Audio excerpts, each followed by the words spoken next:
Ini dapat nama dari kakakku. Tentang usahamu nih. Karena kan inspirasi banget ya buat mahasiswa, buat kamu yang gabut-gabut banget di rumah. Ini surprise aja buat kamu semuanya. Dinus FM on screen. Halo Dinusian. Yeay. Welcome to Dinus FM on screen. Yeay. Hari ini spesial banget karena kita tayang perdana. Iya, dan di tayangan perdana ini spesial banget nih karena ada narasumber yang bakal nemenin kita di sore ini. Benar banget. Siapa sih itu? Siapa sih? Kita deskripsiin dulu aja nih biar semuanya pada penasaran. Jadi orang ini adalah salah satu mahasiswa Udinus yang aktif sekali dan sangat berperan nih untuk kemajuan Universitas Dian Nusantara. Wow. Siapa sih Bacain dia? aja langsung ya. Langsung ya. Oke. Ini dia Presiden Mahasiswa Universitas Dian Nuswantara, Dion Saputra. Halo Dion. Halo semuanya. Gimana nih kabarnya nih? Kabarnya alhamdulillah, untuk tubuh sehat dan untuk yang lainnya belum tentu sehat. Mental gimana? Breakdance ya mentalnya ya. Aduh, mentalnya betul-betul mental down sih. Karena bertemu dengan kakak-kakak yang sungguh luar biasa ini sih. Kakak-kakak siapa nih? Kakak-kakak yang di depan saya ini. Dua orang ini loh. Nah, Jadi itu. aku lebih tua ya Wah, dari itu dia. Oke. Nah, selama pandemi nih, kegiatan lancar nggak? Bukan lancar, sibuk nggak gitu? Sebagai presiden mahasiswa, sibuk nggak? Oke, untuk kegiatan selama pandemi ini sih sebetulnya nggak terlalu sibuk-sibuk banget karena kan masih bisa dihandle dengan teman-teman yang lainnya. Dan juga kegiatan tersebut nggak langsung terjun ke lapangan, tapi kita bisa dihandle dengan cara meet online dan kita tidak terlalu bertemu secara tatap muka seperti itu. Cuman kurangnya itu kayak nggak greget banget sih. Kayak gimana sih, kayak nggak kayak dulu gitu kan. Ketemu dengan teman-teman, ngobrol asik. Cuma kan sekarang kita dengan dibatasi dengan adanya meet online, ya udah sering terjadinya banyak sekali miskom seperti itu. Gitu. Tapi untuk online kayak gini, mungkin kan yang ada di Semarang nggak yang sebanyak kayak yang dulu misalkan kalau lagi offline. Nah, itu tuh peran yang ada di teman-teman yang ada di Semarang itu kan pasti kan jauh lebih sedikit. Nah, kamu jauh lebih kayak terbebani atau mungkin maksudnya kayak menghandle peran-peran yang ada di Semarang gitu. Kayak gitu jauh lebih sibuk gitu nggak sih? Kayak berat nggak menjalaninya? Oke, untuk teman-teman terutama yang di Semarang ya.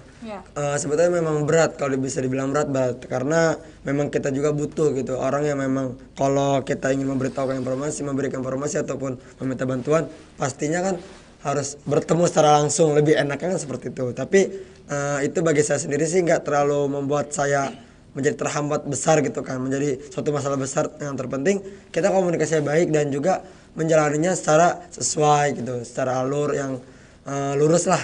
Gak harus kita memikirkan kesana-sana kayak waduh susah banget nih kita ketemu dengan teman, tapi itu nggak menjadi hambatan banget.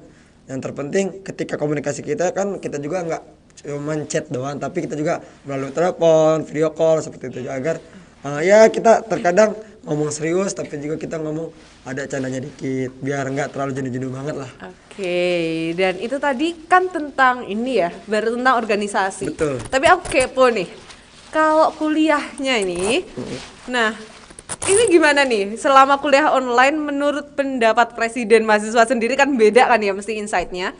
Nah ini kayak gimana menurutmu, efektif atau enggak? Atau kamu dari rate 1 sampai 100 lah, kamu anggap kuliah online ini berapa rate-nya? Oke, sebelum masuk ke rate dulu ya. Efektif saya kuliah sih sebetulnya efektif aja karena kegiatan selama pandemi ini nggak terlalu beban banget ke kuliah. Karena kan kuliah juga kita dilakukan dengan cara online. Jadi ya bisa lah untuk membagi waktunya, manajemen waktu seperti apa. Dan untuk masuk kelas ya nggak bisa dibilang, yang terpenting kita hadir. Kita ada di Zoom gitu kan. Untuk materi bisa atau enggaknya dan masuk atau enggaknya ya lihat dulu. Kalau memang ini ada tugas berarti kan harus betul-betul kita simak. Cuma kalau hanya sekedar penjelasan ya selama saya menjabat ini menjadi presiden mahasiswa tersebut ya agak berat karena apa ya, kalau kita betul-betul mendengarkan secara detail belum tentu kan, dikit-dikit ada notif masuk gitu kan. Dikit-dikit ada diskusi, ada dikit-dikit ada rapat seperti itu. Cuman ya selagi kita punya teman, kita tanya-tanya ke teman. Bagaimana sih jelasin, tolong jelasin ulang, ataupun kita juga bisa mencari waktu yang senggang. Biasanya itu dosen ngasih video ulang gitu, review videonya kan, review penjelasannya. Di situ mungkin saya betul-betul bisa menyimak gitu kan, bisa memperhatikan dengan cara dari awal sampai akhir. Dan untuk keretnya sendiri, kalau untuk kuliah ya, selama pandemi ini apalagi saya juga sedang menjalani amanah yang begitu bisa dikatakan besar lah. Ya kalau 1 sampai 100 ya. Kalau untuk kuliah sendiri itu bisa dibilang 55. Waduh, rendah sekali ya. Iya, 55. Berarti emang belum terlalu efektif ya Betul. kuliah online ini karena banyak banget distraksi. Dan mungkin pada gak tahu nih. Tapi asik banget ya jadi Kenapa? presiden mahasiswa, kan temennya banyak jadi bisa tanya temen. Tapi pernah nggak sih, aku mau tanya, terhanyut akan organisasi sampai misal kayak nggak pernah join kelas kayak gitu? Kalau buat join kelas, waduh, itu bukan sekali 2 kali. Itu sampai ya 1 minggu full itu benar-benar full kelas tuh nggak tahu. Yang terpenting kalau ada teman-teman misalkan tiba-tiba nanti ramai banget gitu kan. Biasa tuh dosen tuh kan selalu mengingatkan, ayo masuk, ayo masuk, ayo masuk. Berarti itu saya lagi sadar, wah bosnya hari ini ada kuliah. Tapi memang bener pernah banget 1 minggu full itu nggak tahu kuliah saya ini materi apa, walaupun saya itu hafal kan. Sampai-sampai kan wallpaper saya aja kan wallpaper kuliah gitu kan, wallpaper jadwal kuliah. Sampai-sampai 1 minggu itu nggak tahu entah gimana ini kuliah saya gitu. Yang terpenting kalau absen ada, kalau tugas walaupun itu dikumpulinnya H- berapa ataupun H+ berapa, yang terpenting saya kumpulkan. Oh gitu ya. Oke. Yang penting kumpulin dan absen. Karena itu yang Iya. memenuhi UAS gitu. Kita nggak ada absen nggak bisa Iya, UAS. dan ini kan presiden mahasiswa ya. Dan otomatis nih kita bakal bahas tentang BEM-nya. Dan mungkin banyak mahasiswa baru yang belum paham banget nih, BEM itu apa sih dan perannya kayak gimana sih di Universitas Dian Nusantara ini gitu kan. Bisa dijelasin nggak lebih dulu BEM itu apa sih sebenarnya? Kalau untuk BEM ya, BEM kan artinya kan Badan Eksekutif Mahasiswa. Berarti kan dari kata tersebut pun udah jelas menjadi sebuah organisasi yang memang berjalan dengan cara eksekutor lah bisa dibilang. Nah kalau teman-teman BEM itu seperti apa arah geraknya, jalan seperti apa, ya pastinya lebih terlihat jelas kepada terjun ke lapangan seperti halnya kita melaksanakan kegiatan, merancangkan sebuah rancangan kegiatan, agenda ataupun yang lainnya. Terus juga kalau ada permasalahan mahasiswa itu pastinya BEM yang betul-betul memahami. Terus untuk saya sendiri kan ini adalah BEM universitas, berarti kan tidak hanya mengawasi ataupun melihat kaderisasi, leadership, teman-teman yang lainnya sebuah di organisasi hanya satu fakultas saja, tapi beberapa dan berbagai macam fakultas pun kita ada teman-teman kita di situ. Dan jadinya untuk BEM sendiri, terutama di BEM universitas, kita lebih pedulikan, lebih peka dan harus tahu keadaan-keadaan yang ada di universitas sendiri. Seperti halnya kegiatan di setiap fakultas, kita harus ada koordinasi lebih lanjut, komunikasi yang betul-betul harus erat. Terus juga yang kedua, kayak kegiatan kesejahteraan mahasiswa, contohnya kayak beasiswa, pemberitahuan beasiswa, terus pembantuan kepada teman-teman mahasiswa yang memang merasakan kesulitan, keresahan seperti apa. Selain itu pun kita melakukan dengan adanya kuesioner gitu kan, Q&A biasanya gitu. Dari teman-teman, terutama dari saya kan ada kesmanya gitu kan, advokasi kesejahteraan mahasiswa. Biasanya itu 2 minggu sekali melaksanakan Q&A dengan teman-teman mahasiswa umum seperti itu. Nah, kalau lebih lingkupnya lagi, kita juga tidak hanya melulu mengenai kegiatan, tapi kita juga dengan peduli adanya daya kritis kepada teman-teman mahasiswa. Terutama hal kita mencari informasi ataupun menggali-gali dengan edukasi-edukasi yang terkait tentang kepolitikan juga gitu kan, tentang kepemimpinan seperti apa, keorganisasian yang betul seperti apa. Jadi kita lebih terlihatnya di depan layar lah gitu. Kita terjun, kita betul-betul bergerak arah geraknya, karena legitimasi yang terkuat di dalam organisasi kampus ialah BMKM-nya universitas yang memiliki legitimasi besar, yang sudah betul-betul apapun ada kegiatan ataupun ada masalah pastinya BEM yang lebih dulu untuk bergerak. Seperti Berarti itu. kewajiban utamanya BEM itu menjadi apa ya? eksekutornya lah. Ya, eksekutornya yang paling terdepan untuk teman-teman BEM fakultas yang ada di bawahnya. Betul. Oke. Nah, tapi untuk BEM sendiri nih, kalau boleh tahu apa sih pentingnya BEM untuk universitas sendiri? Kalau untuk pentingnya sebetulnya ya karena apa ya, bisa dibilang penting karena apapun kegiatan atau apapun informasi misalkan keterkaitan dengan birokrasi, informasi penyampaian itu memang BEM yang biasa bergerak. Contohnya kayak kemarin takjil kita kan dilakukan dengan cara bersama dan itu pun memang dari kampus. Nah dari kampus pun pasti menurunkan kepada BEM KM-nya, BEM universitasnya untuk membantu ataupun menjadikan teman-teman mahasiswa umum tuh terkendali gitu loh, terangkul lah, terbackup, terutama dari data-data mahasiswa, dari penggerakannya, pelayanannya, ataupun pemberiannya seperti apa. Kita merancang contoh tajil kemarin, merancang tajil ini seperti apa, sehari ini tanggung jawabnya siapa saja, dan juga merangkul dan memberikan informasi yang lebih luas kepada teman-teman mahasiswa umum yang lainnya, terutama mahasiswa yang memang masih ada di Semarang. Karena kan takjil ini kan kita nggak mungkin dong ngasih ke rumah, tapi kita kan memang teman-teman lah yang datang kampus. Nah maka dari itu BMKM sendiri memang begitu halnya peran penting. Contoh kemarin kalau kita itu lihat permasalahan dari menyangkut tentang uang SPP gitu kan, uang SPP kan pastinya dari BMKM-nya memang harus peran penting dari situ, di ranah itu, karena di sisi lain kita pun juga memiliki garis koordinasi yang lurus dengan DPMKM, tapi untuk daya arah geraknya itu adalah BMKM-nya untuk mengadakan audiensi, memberikan pelayanan, apa sih yang memang dikeluhkan, mencari data-data, itu memang BMKM-nya yang memang betul gerak, peran penting dari situ. Oh, berarti dari BMKM-nya tuh yang harus berinisiatif kayak tanya ke mahasiswa apa sih keluhanmu, kayak jauh yang lebih kayak gitu. Iya. Dan ngomong-ngomong tentang BEM nih, Yon. Nah, Dion aja ya kali Iya, ya biar oke. akrab ya. Biar akrab. Jadi gini Yon, tadi kan kita udah bahas tentang kewajibannya BEM dan segala macam. Pentingnya Tapi BEM untuk universitas. terus abis itu aku penasaran nih, di BEM itu ada ini apa aja sih, proker utamanya apa aja sih, sama ada divisi apa aja nih di BEM? Kalau biasanya kan di organisasi kan ada, kalau di radio sendiri ya, karena aku di organisasi radio itu kan ada penyiaran, terus ada apa lagi sih, humas itu. Kalau misalnya pembagiannya di BEM sendiri itu kayak gimana sih? Oke, untuk divisi BEM terutama ya, Yap. Pembagian struktural internal sendiri lah. Kalau BMKM kan memang biasanya mengatasnamakan kayak kementerian gitu kan, menteri-menteri tatanan kabinetnya lah. Memang kita memiliki kabinet juga, nama kabinet kita adalah Kabinet Tunas Emas, yang mana Kabinet Tunas Emas sendiri itu kita buat dengan cara bertukar pikiran dengan wakil saya sendiri, yang mana merancang dari awal kan seperti apa ke depannya. Memang kita memetakan dalam satu periode ini grand vision kita mau arah kemana, mau kita taruh kemana, apa yang ingin kita tujukan, seperti halnya hasilnya kita tuh mau apa. Terus juga kita memiliki struktural kabinetnya.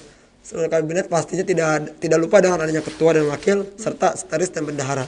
Nah, namun kita tidak menggunakan nama kementerian, tapi kita menggunakan nama biro, departemen dan SPI. Nah, yang pertama ialah sekretaris ini dan bendahara ini kita menamakan dengan adanya biro kesekretariatan dan biro keuangan. Nah, di situ dua biro. Dan salah satunya SPI juga kita cantumkan. Nah, dalam lingkup 5 satuan tersebut kita rancangan menjadi BPH kita utama, Badan Pengurus Hariannya. Setelah itu kita pecahkan kembali dengan adanya Biro Humas, Biro PSDM, Biro Litbang, dan Biro Kominfo. Mungkin itu dengan daya arah gerak kita selama satu periode dalam struktural tersebut. Biro Humas pastinya, sebetulnya Biro Humas ini menjadi salah satu lingkup besar juga, tidak hanya kita berkendali dengan adanya internal kita. Kalau Humas kan biasanya kayak hubungan kita lah dengan relasi kita, Pihak luar ya. komunikasi pihak luar seperti itu. Nah, biasanya kalau Humas ini bisa disebutnya Menteri Luar Negeri, tapi kita lingkupkan dengan Humas namanya. Dan begitu pun kita memiliki departemen kita ada 8. Kalau memang bisa kita lihat, kita masih dikurangnya dengan adanya koordinator yang lainnya. Yang pertama ada departemen Seni Budaya, Olahraga, dan juga PDNK, Pendidikan dan Keilmuan. Seni Budaya itu yang biasa disingkat dengan Senbud kan. Nah, dari 3 departemen sendiri itu kita lebih melingkup kepada minat bakat mahasiswa, terutama dalam UKM yang ada di dunia sendiri kayak gitu. seni budaya Udinus seperti apa UKM-nya kan. Kayak halnya gamelan, musik gitu, teater kapling dan juga PSM gitu kan. Dan juga ada olahraga-olahraga yang lainnya serta pendidikan keilmuan. Pendidikan keilmuan kayak halnya Rohis. Terus juga Rohis itu adalah BHI, PKKMK, PMK, KDNCC kayak gitu kan. Begitupun radio bisa kita masukkan. Kalau memang radio ada UKM, dikarenakan radio itu adalah satuan dari fakultas kan seperti itu. Selain itu pun kita ada departemen itu apa ya, Advokesma, lupa Advokesma, Sosmas dan juga lingkungan hidup. Sosmas ialah sosial masyarakat. Nah itu lebih kepada menjuruk kita ke pedulian mahasiswa umum. Ya Advokesma kita kesejahteraan mahasiswa, kayak pemberian info beasiswa, pemberian pelayanan lebih dekat kepada mahasiswa, saling erat dan merangkul. Sosmas pastinya kita keperluan terhadap bencana ataupun bakti sosial dengan mengajak mahasiswa umum yang lainnya. Pemberian dana sosial juga gitu kan. Dan juga terakhir ini dari pelayanan mahasiswa ada juga Lingdup. Lingdup tidak hanya kepada mahasiswa dan juga tapi kita juga peduli kepada lingkungan terutama Salpra di Udinus Sarana dan Prasarana. Contohnya kayak kita tuh pengen go green nih. Kampus kita ini pengen banyak sekali kayak tempat-tempat teduh gitu kan. Nah sebetulnya memang kalau memang ini bukan online, kita sudah siap untuk merancang kegiatan yang betul-betul sudah matang untuk memperbanyak pepohonan, penghijauan. Rencananya gimana tuh? Bisa dibocorin dikit-dikit nggak? Apanya? Rencananya yang penghijauan itu. Kalau untuk penghijauan sebetulnya ya kita pastinya dong untuk menunggu adanya luring kan. Ada kegiatan dengan cara luring, cuman kita kan banyak sekali dan juga sering banget dengar adanya info-info untuk apa ya, WFH gitu kan. Terus pelarangan berkerumunan kayak gitu kan, pembatasan kerumunan. Jadi kan kita juga agak sulit. Gitu. Terus juga ada 2 departemen lagi yang mana 2 departemen ini kita fokuskan kepada informasi ataupun beredukasi terhadap kepedulian ataupun kepekaan mahasiswa dengan terjun di ranah kepolitikan. Pertama dari Departemen Kajian Strategis dan juga Departemen Aksi dan Propaganda. Seperti itu. Dari beberapa tadi yang disebutkan, aku paling tertarik sama yang namanya Advokesma. Itu kayaknya lebih ke kegiatan sosial ya nggak sih? Kalau untuk kegiatan sosial sebetulnya Sosmas. Sosmas Sosial. gitu. Iya. Jadi kemarin yang sempat bagi takjil apa sih? Kemarin kan sempat ada anak BEM yang nyebar-nyebar tuh loh yang di luar. Sempat ada dokumentasi, itu berarti anak Sosmas semua tuh. Iya betul. Oh gitu. Nah sekarang kita mau ngobrolin soal proker. Nah kalau menurut kamu sendiri nih, secara garis besar proker itu apa sih? Kalau cara Kayak garis gimana besar, gitu? Oke. Untuk proker sendiri ya kan program kerja. Kalau sebetulnya memang kita tidak melulu untuk kepada proker, tapi kita juga ada kegiatan-kegiatan kecil lah dari departemen maupun biro yang lainnya. Nah untuk proker kita sendiri yang terlaksana, yang sampai saat ini terlaksana hanya 3. Yang pertama proker kita ialah Webinar Nasional. Yang kedua Dinus Fest itu kan perlombaan untuk menarik para ataupun memasarkan ini loh organisasi-organisasi yang ada di Udinus. Salah satunya ya BMKM yang sudah mengadakan Dinus Fest ini kan. Setelah itu yang ketiga ialah LKMTM. LKMTM itu adalah sebuah kegiatan bentuk leadership kita kepada teman-teman mahasiswa, terutama yang ingin sekali untuk melangkah lebih lanjut kepada kepemimpinan seperti itu. Yang LKMTM sendiri ialah memiliki arti dari kata singkatan tersebut, latihan keterampilan manajemen mahasiswa tingkat menengah. Karena apa? Karena sebelumnya itu ada juga LKMTD kan. Iya, yang dasar. Tingkat dasarnya dulu di fakultas. Betul. Dan TM-nya dilakukan oleh kita dari BMKM-nya. Tapi kalau untuk proker untuk deket-deket ini ada nggak sih dari BMKM sendiri? Sebetulnya sih kalau proker untuk dekat-dekat ini ya, proker kita sebetulnya udah habis. Sudah Oh, tidak ada udah lagi habis ya. proker. Oke. Cuman masih ada. Nah, kan tadi saya sudah mengatakan tidak hanya proker saja, ada kegiatan kecilnya. Nah, kegiatan kecil ini saya sebutkan dan saya bilang ialah program. Jadi program tersebut dilaksanakan oleh beberapa teman-teman departemen maupun teman-teman bironya. Yang terdekat ialah kayak Biro Humas. Biro Humas ingin mengadakan doa bersama sebelum UAS. Dari internal kita sendiri, itu adalah program kita. Terus juga ada yang namanya program dari Biro Kominfo ialah kelas desain, pengumpulan tugas kayak gitu. Pengumpulan tugas desain ini kayak gimana kita tunggu. Nah 2 minggu yang lalu baru adanya penyampaian materi dari Biro Kominfo. Jadi program ini tidak menentukan tanggal-tanggal yang besar, tapi seminggu sekali, 2 minggu sekali itu pasti ada. Apalagi sebulan sekali. Biasanya 4 program ataupun 5 program. Oke, itu dia teman-teman. Ini tadi udah dijelasin proker, divisi sama segalanya tentang BMKM. Jadi buat kamu yang kepo-kepo tentang BMKM bisa langsung cek di Instagramnya aja ya, lebih lanjut ya. Oke. Apa tuh Instagramnya? Kasih Instagramnya tahu apa dong. nih? Kalau untuk Instagram BMKM Udinus biasa @BMKM Udinus. @BMKM Udinus. Jadi kamu bisa ngepoin lebih lanjut di sana komplit pokoknya ya. Belum bagi yang belum follow jangan lupa untuk follow. Iya, dan tadi nih kita kan udah ngomongin tentang organisasi ya Yon. Iya. Nah, sekarang aku mau nanya nih, selama kamu menjabat nih, kan habis ini mau purna nih.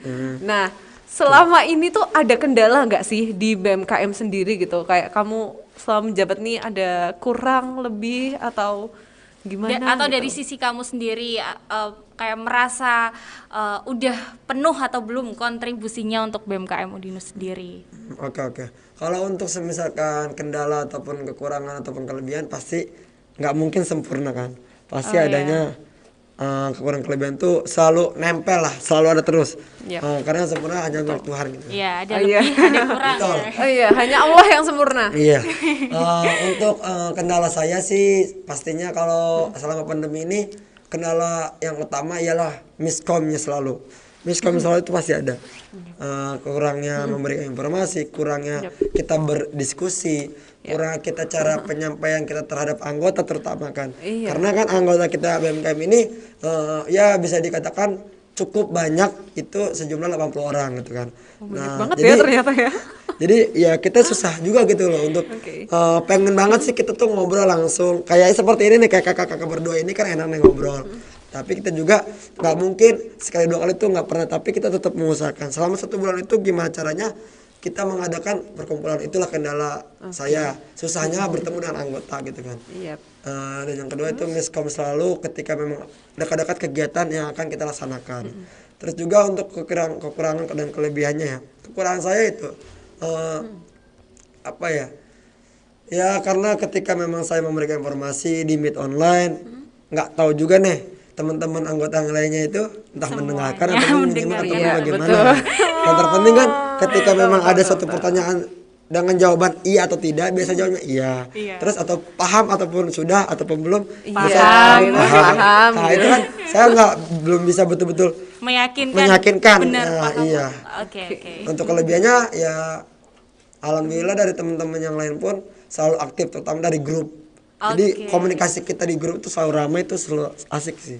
Nah, tapi nih tadi kan banyak semua kerjaan proker-proker dikerjain dari rumah. Nah, terus untuk sejauh ini gimana sih caranya membangun teamwork? Tadi kan katanya banyak miskom. Miskom itu adalah salah satu permasalahan utama kan ya. Betul. Nah, untuk membangun teamwork sendiri, versi kamu sendiri gimana untuk biar solid teman-temannya? Kalau untuk membangun teamworknya, misalkan ada kegiatan yang kita laksanakan gitu kan, ya sering-seringnya kumpul meet online. Ataupun kita biasanya kalau ada kegiatan itu biasanya di setiap si itu ataupun bagiannya memiliki koor. Nah, koor itu selalu yang menghandle ataupun yang membackup jalannya kegiatan, terutama di setiap si-nya. Jadi tidak hanya kita di grup saja, tidak hanya kita melalui meet online saja, tapi kita juga fokuskan juga kepada salah satu teman-temannya, terutama kita selalu PC. Misal PC itu, jadi kita lebih intens menanyakannya, tidak malu. Terkadang kita menelepon satu persatu, gimana kekurangannya, gimana yang memang belum paham, di sisi mana apa yang kita harus lakukan. Kita juga nggak mau untuk melakukan secara satu pikiran, tapi kita tuh ingin melakukan secara bersama-sama. Lalu kita pikirkan bareng-bareng. Jadi membangun teamwork sendiri itu kita juga selalu mengadakan game juga. Nah, biasanya game itu kita adakan ketika meet online ataupun di grup. Kita mengadakan tebak-tebakan, kita mengadakan sebuah rencana-rencana yang mana ujungnya menjadi wacana gitu. Nah, yang terpenting kan kita asik dulu aja. Nah, karena apa? Yang penting ya. Jadi itu dia ya tips dari Dion untuk membangun teamwork yang baru selama kuliah online ini atau online apa ya? Organisasi online tuh ya. Organisasi Ya, mau online. organisasi Terakhir online nih, itu. pesan dan kesan seperti biasa. Untuk selama menjabat ini kayak gimana nih? Oke, sebelum kesan dan pesan nih Mut. Nah, menurut Dion nih, selama kamu menjabat gini kan, nah itu tuh gimana sih peran Udinus buat mendukung proker BMKM gitu? Apakah udah memuaskan atau belum gitu? Kalau dari Udinus sendiri sebetulnya saya rasa itu udah puas. Karena apa ya? Karena selama pandemi online masih adanya kita kepekaan, masih adanya kita semangat yang benar-benar memberikan inovasi-inovasi kepada mahasiswa gitu. Jadi apa ya? Karena kan online ini kadang menjadi orang-orang yang keluh kesahnya tuh besar gitu. Kayak aduh, Misalkan ini ngerjakan misalkan ya seminar. Contoh seminar. Biasanya kalau offline ini kan seminar. Kalau luring ini kan sebetulnya seminar nasional. Iya. Nah, bukan webinar gitu kan. Kalau webinar kan webinar nasional itu kayak apa ya? Ya webinar dengan cara daring gitu kan. Apa sih? Kayak cuma depan Zoom doang.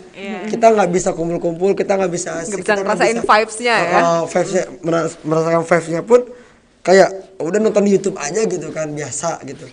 Tapi ya alhamdulillah dulu sendiri juga masih peka dan peduli kepada teman-teman BMKM. Tidak hanya BMKM saja, tapi seluruh organisasi yang ada di kampus itu masih kayak dari Udinus sendiri memberikan gitu kesemangatan ataupun ya terutama dalam segi hal dana gitu kan. fasilitas dana berarti dukungan dari universitas sendiri dari Masih ada, iya masih betul-betul diberikan gitu. Kayak kita ingin mengadakan ini salah satu kegiatan kayak kita kemarin tuh mengadakan perlombaan UMCL gitu kan, Mobile Legend Competition gitu kan. Oh ada ya Mobile Legend kayak gitu ya dari di kita. BMKM ya. Kita mengajak kolaborasi dengan komunitas e-sport Udinusnya. e-sport iya. Dan betul-betul Yang dari dulu dana- pernah ini ya kena bully gara-gara kursinya tukang bakso itu. Tuh, Kurang entah tahu bagaimana itu saya, informasi ya, kurang tahu. komunikasinya. Jadi ya dari kampus itu walaupun memang mahasiswa online ini ya dari mahasiswa sudah semangat, dari Udinus sendiri pastinya dong memberikan yang lebih semangat lagi, terutama dalam segi hal dana ataupun Tapi selain itu, selain dana ada lagi nggak dukungan biasa yang fasilitas lain? dukungan fasilitas. Misalkan kita tidak usah, contohnya Zoom gitu kan. Iya. Kita nggak usah memikirkan Zoom, teman-teman organisasi. Karena apa? Nanti dari pihak kampus, terutama dari Bima kemahasiswaan gitu kan. Karena lingkupnya kegiatan ataupun organisasi ini diawasi ataupun dihandle oleh Bima Biro Kemahasiswaannya Oke, sendiri. berarti so far tuh peran Udinus cukup ya Cukup. buat BMKM ya. Dan selama ini nih, kamu kan bentar lagi mau purna nih. Harapan apa sih buat kedepannya buat BMKM? Harapan kamu kedepannya buat BMKM Yang gimana sih sendiri, bahasaku ya? Oke. Untuk harapan BMKM ya bagi saya diri sendiri teruslah maju, teruslah memberikan inovasi-inovasi yang memang belum kalian sampaikan inovasinya. Yap. Galilah integritas kalian, perjuangkanlah idealisme kalian. Jangan sampai kalian memang adanya hambatan itu menjadi sebuah gangguan. Seperti itu aja sih. Oke. Kalau untuk pesannya sendiri buat teman-teman yang mungkin nanti ke depannya mau gabung dari BMKM atau pesannya buat teman-teman yang sebentar lagi akan meneruskan mungkin jabatan, ya meneruskan kembali jabatan sebagai presiden mahasiswa. Pesannya apa ini untuk Buat teman-teman yang memang akan menjadi seorang presiden mahasiswa ya. Ya. Ketika memang saya sendiri telah pernah ataupun telah menjadi demisionernya, pesan saya sih jangan melakukan sebuah keegoisan yang tinggi. Egois itu perlu juga karena hak kita juga kan. Tapi kita harus betul-betul kepekaan kita serta kepedulian kita kepada anggota itu utamakan lah. Jangan terlalu utamakan kepada pribadi. Karena apa? Kita bergerak jika hanya diri sendiri tidak mungkin bisa jadi dan tidak mungkin bisa real ada. Tapi kita juga butuh dengan teman-teman ataupun kerangkulan bersama gitu. Karena sinergi bersama, sinergi kuat itu akan menjadi sebuah kegiatan yang nyata bagi saya. Oke, berarti cukup menyentuh ya ini pesan dari ini ya presiden ini. Dan ini kita udah di akhir acara. Aku makasih banget sama Iya. Presiden Mahasiswa Dion Saputra sudah main-main ke Dinus FM ya. Oke. Dan sudah Jangan meluangkan kapok waktunya gitu ya. Ya, terima kasih kesini. banyak ini juga kita Iya. sudah senang sekali gitu kan diberitahu, dan semoga aja ini terdengar luas gitu. Terutama Amin. kepada teman-teman yang ingin menjadi presiden baru kayak gimana sih? Oke. Tapi mau tahu dong terakhir kesannya sebagai presiden mahasiswa sendiri.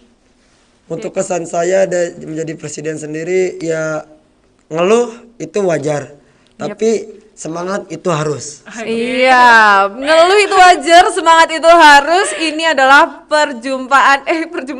Ini adalah closing kita pada pertemuan pada kali ini. Terima kasih buat Dinusian yang Yap. sudah nonton, dan jangan lupa untuk terus tungguin tayangan kita yang selanjutnya. Iya, jangan lupa like, subscribe, dan share video ini kalau kamu suka. Oh. Komennya jangan lupa. Terima kasih Iya. buat Dinusian yang udah nonton. Sampai jumpa. Akhir kata, Mutiara dan Mehmet di sini. Dion Saputra. Oke. mengucapkan terima kasih. Sampai jumpa Dinusian. Bye, see you di next Dinus FM on screen. Bye. Makasih ya udah nemenin kita di Dinus FM on screen.